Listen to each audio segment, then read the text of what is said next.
अभी आप सुन रहे हैं मैथिली जानकी रिकॉर्डिंग स्टूडियो बरहा से।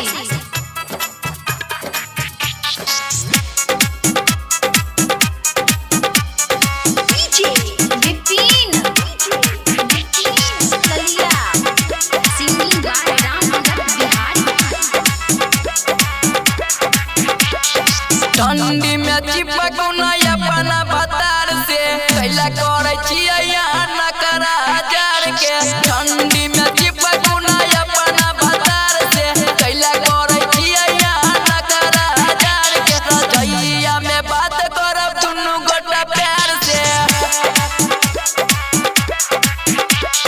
छोड़ दियो काम सब ई बेकार के। ठंडी न चिपक नया अपना भतार से कैला करे छिया न करा जार के। रजैया में बात करब दुनु गोटा प्यार से। छोड़ दियो काम सब ई बेकार के। हे हमर लाजो खोल दू पलाजो। ठंडी में मुंड बन गेलै नया जो।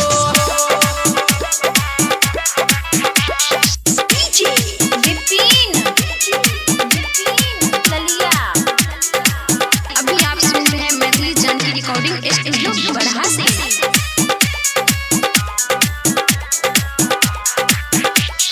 ठंडी में कैला सताबै छियै ये। भीतरी से दिल दुखाबै छियै ये। कैला नैया आबै छियै ये। हमारा के कैला तरसाबै छियै ये। हे हमर लाजो खोल दू पलाजो। ठंडी में मुंड बन गेलै नया जो। ठंडी न चिपक नया अपना भतार से कैला करे छिया न करा जार के। रजैया में बात करब दुनु गोटा प्यार से। छोड़ दियो काम सब ई बेकार के। हे हमर लाजो खोल दू पलाजो। ठंडी में मुंड बन गेलै नया जो।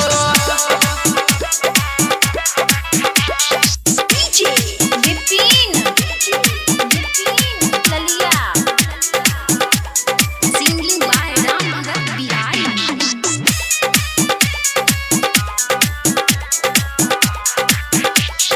कहिया ले करू हम बोलू बरदास। सनजी सरोज कहै छै सब खास।